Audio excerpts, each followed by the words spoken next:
많이 치여있는 시대였잖아요. 이게 더 중요하다고 했다가 저게 더 중요하다고 했다가 이거가 중요하다고 해서 준비했는데 세상이 바뀌어있고 내가 뭐 좋아하고 싫어하는지 사실 잘 모르겠고 그래서 그런 사람들을 개성이 강한 사람들을 되게 동경하던 시절이 있었거든요. 그때 자존감이 좀 낮았던 것 같아요. 그리고 안녕하세요. 저는 북필름소라 운영하고 있는 명지연입니다. 반갑습니다. 반갑습니다. 네, 저는 소라의 친구 김다솔입니다. 와. 자, 이제 책에 대해서 여쭤보도록 하겠습니다. 프롤로그에 내가 무엇을 좋아하고 싫어하는지 찾아가는 책이라고 설명을 해주셨는데 어떤 책인지 짧게 소개 부탁드려요. 원래는 이 책을 처음에 쓸 때는 딱히 주제가 있었던 거는 아니고 어떤 같은 공통적인 키워드에 대해서 서로 인터뷰를 하면서 그거를 글로 풀어 썼으면 좋겠다라는 아이디어로 출발을 한 건데 다 쓰고 나니까 그 인터뷰하는 과정에서 저희가 그 10가지 키워드에 대해서 서로를 탐구하면서 결국에는 나를 탐구하는 시간을 같이 가질 수 있었던 거예요. 그래서 이 대화를 쭉 따라서 읽어가다 보면은 결국 그러면 나한테 그 10가지의 키워드는 뭐지? 이런 생각을 하게 되면서 그 10가지 키워드 안에서 내가 뭘 좋아하고 싫어하는지 알아갈 수 있게 돼서 그런 문장을 썼습니다. 다솔님이 프롤로그 쓴 내용 중에 제가 진짜 좋아했던 문장이 있는데 나를 알아간다는 게 사실은 다른 사람을 애정하는 마음의 씨앗이 된다는 문장을 썼었거든요. 그게 내가 나를 알고 나를 좋아해야 다른 사람도 다른 사람의 마음의 1순위에 있는 것들을 나 또한 존중할 수 있다는 뜻으로 저는 받아들였어요. 그래서 그게 좀 저희 인터뷰 과정이었던 것 같기도 해요. 서로 질문하면서 제가 좋아하는 걸 찾고 다솔님이 좋아하는 걸 서로 찾으면서 저라는 사람은 이렇게 행동하지만 다솔님은 이렇게 다르게 생각할 수 있구나, 이렇게 생각하는 것도 되게 멋있는 일이다, 이런 식으로 생각했던 게 저희가 좀 원고를 썼던 방향인 것 같아요. 두 분 또 우연히 이제 독서 모임에서 만났다고 하는데 서로를 어떻게 이제 알아보게 됐을까요?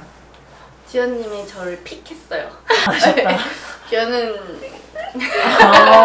제가 은근히 낯을 가려요. 근데 이제 이 사람이 한 발 다가오면 전 한 발 뒤로 가는 스타일. 모르게. 이 사람 잘 모르게. 그래도 뭔가 지연님이 제가 주최하는 모임 때마다 왔고 그리고 몇 번 좀 같이 놀았던 기억이 있으니까 그리고 되게 궁금하게 했어요. 뭔가 저한테 할 얘기가 있대요. 카톡으로.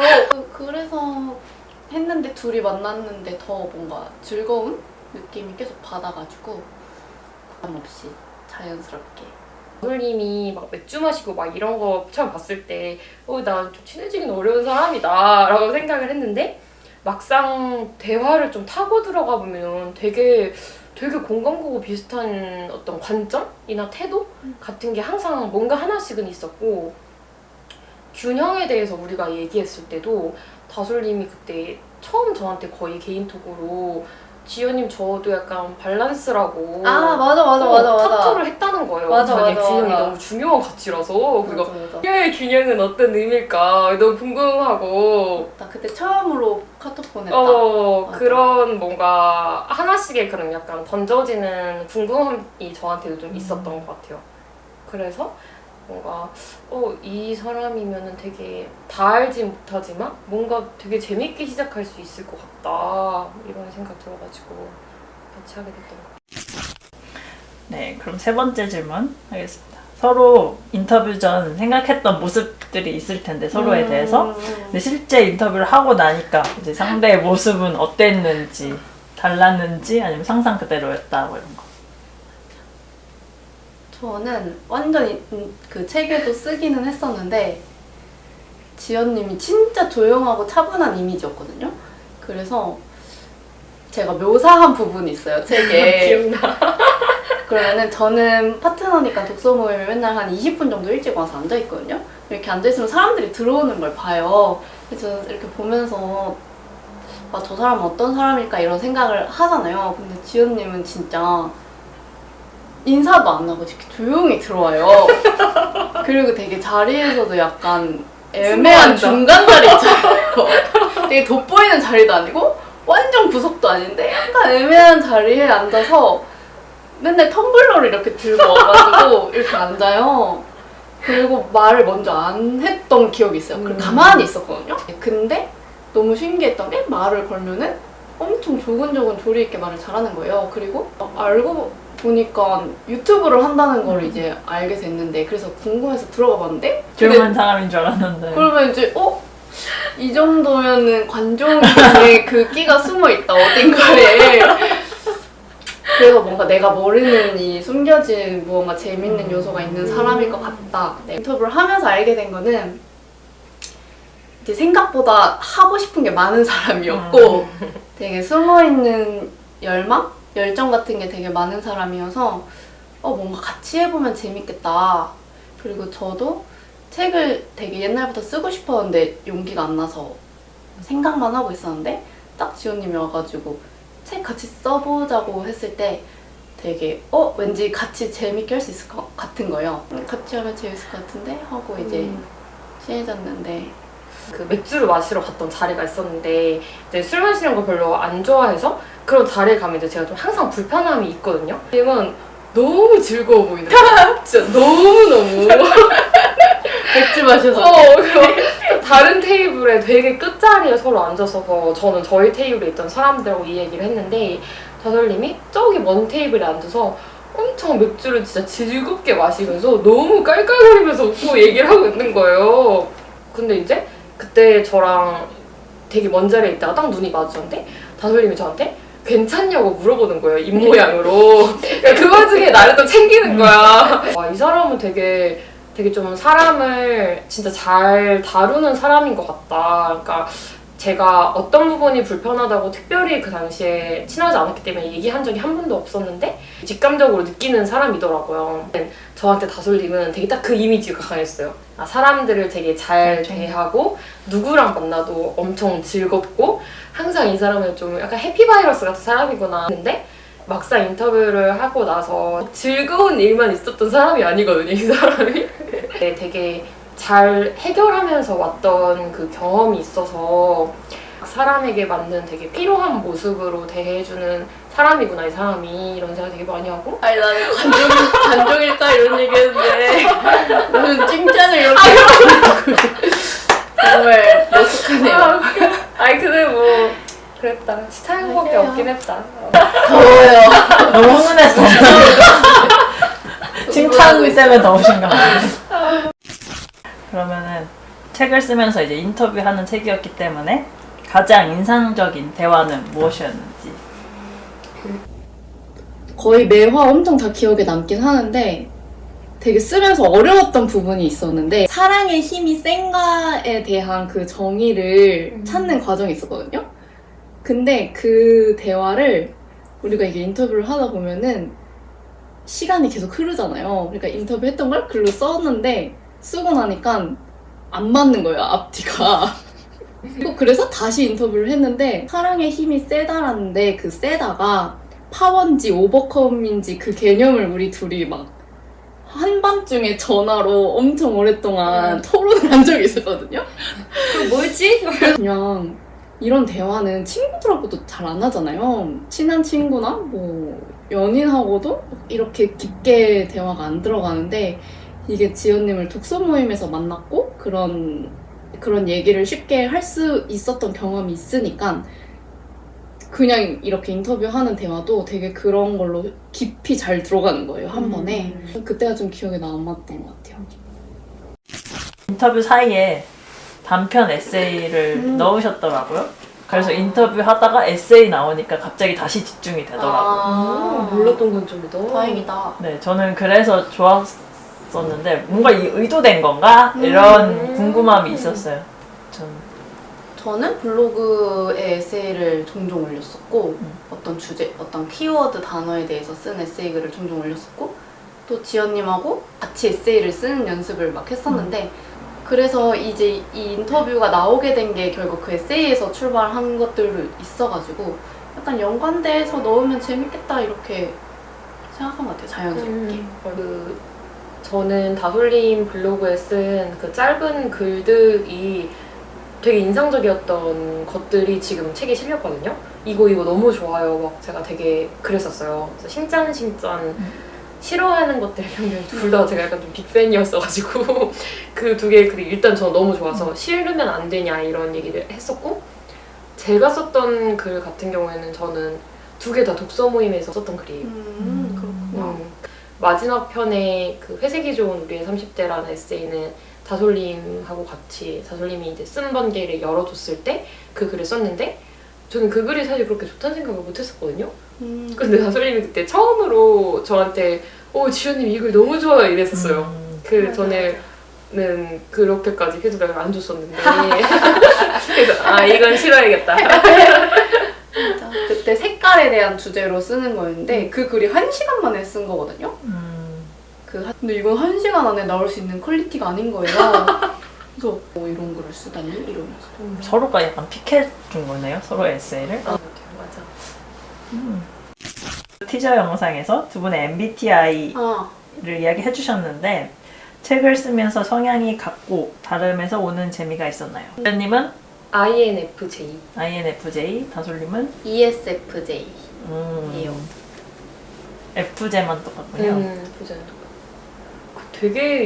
난 되게 영향이 있었던 것 같아요. 이 다른 성향이 그 강단점을 보완해주기가. 맞아. 제가 조금 N의 성향이 망상하는 대화를 좀 즐기잖아요. 뭔지 알죠? 그 몽상과 망상으로 이렇게 되게 빨리 빠지거든요. 그러니까 근데 남이 들었을 때는 중간이 없이 얘가 갑자기 거기까지 가버리니까 이 생각을 항상 데리고 와주는 사람들이 제 곁에 있었어요. 근데 다솔님도 그런 대화를 진짜 잘해요. 그러니까 제가 너무 TMI로 갈 때는 다시 처음으로 딱 저를 데리고 와서 지연님 그래서 이거에 대해서 어떻게 생각한다는 거죠? 약간 이렇게 질문을 항상 해줘서 인터뷰가 너무 산으로 가지 않게 항상 도움을 많이 줬었어요. 다솔님이. 근데 그게 되게 좋을 때도 있었는데 책을 구체화하는 과정에서 아이디어 같은 거를 지연님이 엄청 잘 내고 이제 저는 그걸 이렇게 정리해서 담는 뭔가 그런 역할을 했던 것 같아요. 혹시 책을 쓸 때와 책을 쓴 이후 지금의 달라진 점이 있을까요? 원래 초고에서 제가 남몰래 후기라고 마지막에 에필로그를 그 인터뷰하는 과정 전체에 대해서 썼던 게 있었거든요. 근데 마지막 편이 다솔님이 저에 대해 써줬던 마지막 편 19화가 제가 이제 스타트업으로 처음 이직을 했던 때의 내용이었었어요. 근데 제가 이제 그 당시에 인터뷰를 끝내고 남몰래 후기를 딱 썼을 때 그 글이 너무 꿈과 희망에 가득 차 있는 거예요. 근데 그 두 번째 회사를 이제 8개월 만에 다시 퇴사를 하게 되면서 그 남몰래 후기를 조금 고쳐서 내보내야겠더라고요. 그래서 지금 이제 인쇄되는 버전은 뭐 개혁 개정판처럼 조금 내용이 바뀌었는데 너무 꿈과 환상에만 가득 차 있었던 저에서 제가 더 중요하게 생각하는 가치, 그리고 뭔가 새로운 변화를 원하는 부분과 계속 지키고 싶은 코어 가치를 좀 구분해서 알게 됐던 것 같아요. 그 8개월 기간이. 그래서 그거에 있어서 나는 이런 사람이구나 하고 알게 된 되게 깨달음들을 마지막 남몰래 후기에 좀 고쳐서 내보냈어요. 큰 변화가 있었나요? 맞아, 그게 진짜 큰 변화였어. 가보겠습니다. 이제 막바지를 향해 가고 있는데요, 인터뷰가. 어떤 사람들에게 이 책을 추천해 주시고 싶으신가요? 20대에서 이제 30대까지가 가장 공감할 만한 좀 키워드와 배경을 가지고 있는 것 같다는 생각을 했어요. 사회가 빨리 변하기도 했고 많이 치여있는 시대였잖아요. 이게 더 중요하다고 했다가 저게 더 중요하다고 했다가 이거가 중요하다고 해서 준비했는데 세상이 바뀌어있고 약간 이런 와중에서 나를 잃기가 너무 쉽고 내가 지금 어디로 가고 있나 막 이런 생각을 하루에도 몇 번씩 하는데, 그럴 때 있어서 외부적인 요건을 첫 번째로 두지 않고 나에 대한 이해도가 올라오면 상황이 아무리 바뀌어도 좀 힘이 생기는 것 같아서 책을 쓰면서 저는 그런 것들이 좋았어서 그런 거에 좀 20, 30대가 가장 공감을 해주시지 않을까 하는 생각이 들어요. 좀 내 취미나 취향이 뭔지 잘 모르는 사람들? 근데 취미나 취향이 없을 수도 있거든요, 사람이. 왜냐면 저도 정확히 25에서 6살 때 그것 때문에 엄청 고민이 많았거든요. 개성이 강한 사람들이 너무 멋있어 보이는 거예요. 예를 들면은 쟤는 되게 아날로그한 거 좋아하고 영상 잘 만드는 애잖아 라든지, 쟤는 막 브롬튼 자전거 타는 애잖아 라든지, 뭔가 이렇게 자기를 표현할 수 있는 무언가 취미나 취향 같은 게 있고, 한 2번째 인턴했던 회사가 그 개성이 진짜 강한 사람들이 모여있는 집단에 있었어가지고 상대적으로 제가 너무너무 평범하고 거의 무색무취, 그 단어가 그 집단에서 되게 유행했어요. 쟤 무색무취야, 재미없어, 약간 이렇게 놀리는 게 있었는데 제가 그 말을 들을까봐 너무 무서운 거예요. 근데 어떻게 찾아야 될지도 모르겠고 내가 뭐 좋아하고 싫어하는지 사실 잘 모르겠고, 그래서 그런 사람들을 개성이 강한 사람들을 되게 동경하던 시절이 있었거든요. 그때 자존감이 좀 낮았던 것 같아요. 그리고 그런 거를 어떻게 찾아야 하지? 조금 막막하다? 그리고 두렵다? 지연님 말한 것처럼 그런 기준이 내 안에 없어서 자꾸 외부 환경이 흔들린다? 라고 생각하는 사람들이 읽어보면은 진짜 작게는 이 신문십답을 해보는 것부터 나를 좀 알아가는 단계의 시작이 되지 않을까 라고 생각해요. 제가 이 질문 한 게 제가 약간 그런 상태였거든요. 뭔가 좋아하는 게 없고 싫어하는 게 없어서 이 책을 처음 봤을 때 이거 나 읽으라고 준 책인가? 그런 생각. 왜냐면 항상 트렌드를 따라가야 된다고 생각해서 제가 좋아하는 게 뭔지 몰랐던 거예요. 맞아. 그래서 지금 뭐 직업도 사실 저뿐만이 아니라 내가 하고 싶은 일을 못하고 그냥 할 수 있잖아요. 그러다 보니까 더 내가 없어지는 것 같고, 맞아. 그래서 저 한 20 후반? 30대 초반인 사람들이 이런 게 되게 없는 것 같아요. 취향, 막 이상형이야 뭐야? 그러면 다들 되게 나 뭐 좋아하지? 이렇게 되더라고요. 그래서 그런 사람들 읽으면 좋을 것 같다. 나 같은 사람. 생각했었어요. 책은 언제 어떻게 나오냐고요? 굿즈를 준비를 하고 있는데 좀 특이한 거 다른 거 해보고 싶다라고 생각을 했고, 제가 이제 책에 나왔는데 제가 부업으로 티셔츠를 만들어 팔았던 적이 있었어요. 그 취미로 그냥 했었던 건데 그거를 해보면 어떻겠냐라고 아이디어가 나와가지고 지금 반팔 티셔츠가 아마 나갈 거고, 그걸 이제 선착순 한 50분 정도 한대만 이제 저희 채널에서 아마 티셔츠와 함께 구매를 하실 수 있을 거예요. 오프라인에서 판매되는 거는 4대 서점 기준으로 교보문고, 영풍, 예스24, 알라딘에서 1월부터 아마 찾아보실 수 있을 그렇구나. 것 같습니다.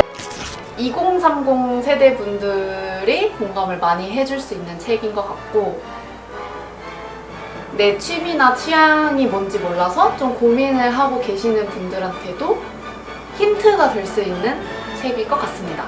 10가지 키워드에 가지고 둘이서 번갈아 가면서 인터뷰를 한 쌍방향 인터뷰였어요. 재밌었으면 좋겠다. 하나, 둘, 셋. 나는 나의 1순위 많이 사랑해주세요.